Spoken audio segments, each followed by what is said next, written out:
Howdy folks, Jambareeqi here and welcome to Jambareeqi Extra, the show where I review a film by answering a series of questions. In this episode I'm going to be reviewing Tim Burton's Corpse Bride. Corpse Bride is a stop-motion romantic horror musical set during Victorian England. A man called Victor is set to wed a woman called Victoria through an arranged marriage organised by their parents. He constantly screws up his vows during rehearsal though, so he tries practicing them in the forest, only to accidentally end up marrying a corpse called Emily. After marrying Emily, Victor is transported to the world of the dead and discovers that Emily was killed by her groom-to-be. Can Victor get back to the world of the living and attend his wedding with Victoria?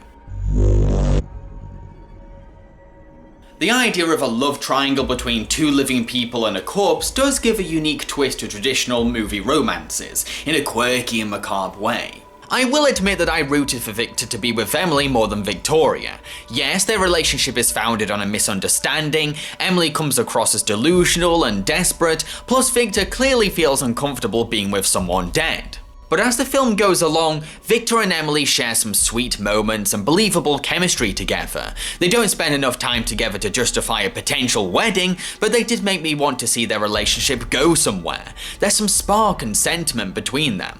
Yet the film seems to believe that Victor belongs with Victoria. Even though they spend hardly any time together, they barely get to know each other and their romantic tension is very rushed.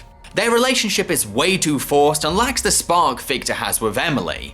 The only reason why the film sees Victoria as the better choice is because she's alive, but that's really not enough. Victor and Victoria's romance is flatter than a pancake, so I never rooted for their relationship to go anywhere. The film could have been so much more emotionally stronger if Victor and Victoria had a believable, developed romance before Emily got in the way. This would have helped to make the love triangle more tense and effectively dramatic. Sure, I understand that Emily needs to stop being desperate for marriage to make up for the heartbreak in her past, but that doesn't mean that Victor has to be with someone else in the process, especially someone he barely knows and has only just met through an arranged marriage no less.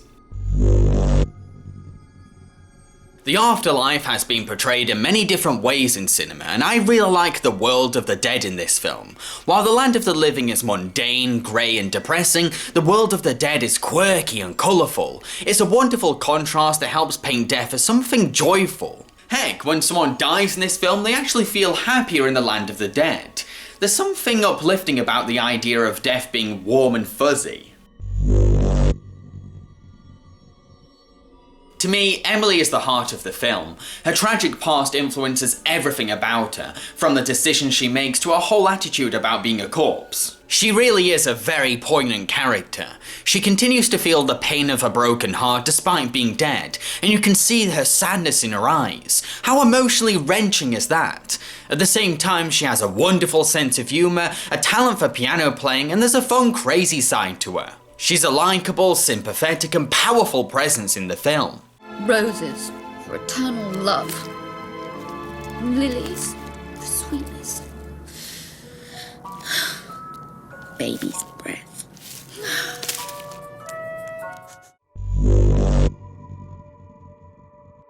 The rest of the characters are a mixed bag. Some are fun and likeable, but others can be really boring. I liked Victor, his jumpy nerves make him kind of adorable, and I really related to his clumsy nature, as someone who is always slipping things up and causing accidents. Victoria is dull as dishwater. She has no developed personality. If I was to defend her for having any charisma at all, I would just be grasping at straws due to what little we learn about her. Victor and Victoria's parents are delightfully entertaining. They provide lots of effective black comedy through their mean-spirited bitterness. The villain, Lord Barkis, who wants to marry Emily for her family wealth, not knowing that they are bankrupt, is really forgettable.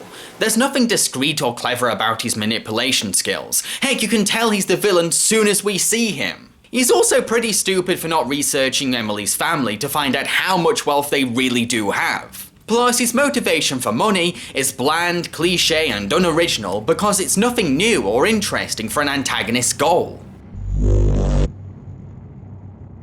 The humour in this film is a hit or miss for me. The movie has a different sense of humour for its separate worlds. I love the comedy displayed in the land of the living. It's very dry, mean-spirited and sharp-tongued, which perfectly fits the mundane environment and stuck-up characters, while the world of the dead relies heavily on puns about being dead, which is cute at first but quickly becomes obnoxious and grating.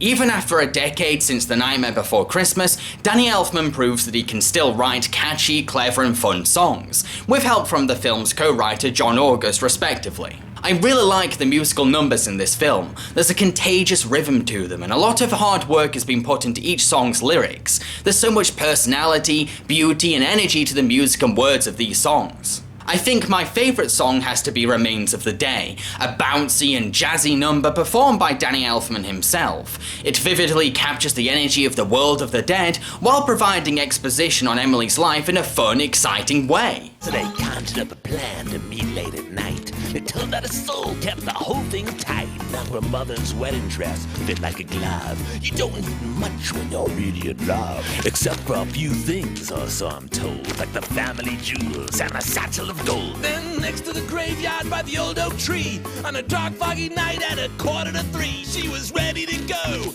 but where was he?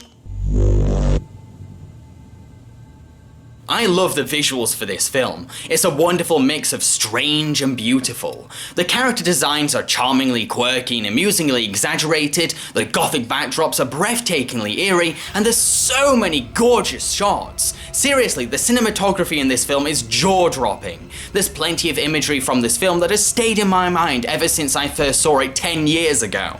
The animation, however, is a double-edged sword. The puppet's body acting is flexible enough to adapt to the tone of both worlds, lively and bouncy for the world of the dead, restrained and dry for the world of the living. The facial expressions, on the other hand, aren't that great. The puppet's faces look so vacant that it's hard to believe that they belong on their far more expressive bodies. Most of the puppets seem to be stuck on one exact expression. Despite the blank and stiff faces, there's still lots of luscious fruit in the film for your eyes to eat up. It's a very pretty movie. For what it is, I think that Corpse Bride is charming and very beautiful to look at, but I wouldn't say it's a classic or a masterpiece. It's kind of cheesy and it has many flaws that hold it back from its full potential. If you're a fan of Tim Burton's films, then I highly recommend it, but I wouldn't say it's one of Tim Burton's best movies. So, what do you think of Corpse Bride? Let me know in the comment section below. In the next episode of Jambareeqi Extra, I'm going to be reviewing Star Wars: The Clone Wars. So if you have any suggestions for what kind of questions I can ask myself about this movie, then submit them in the comment section below. Cheerio, folks!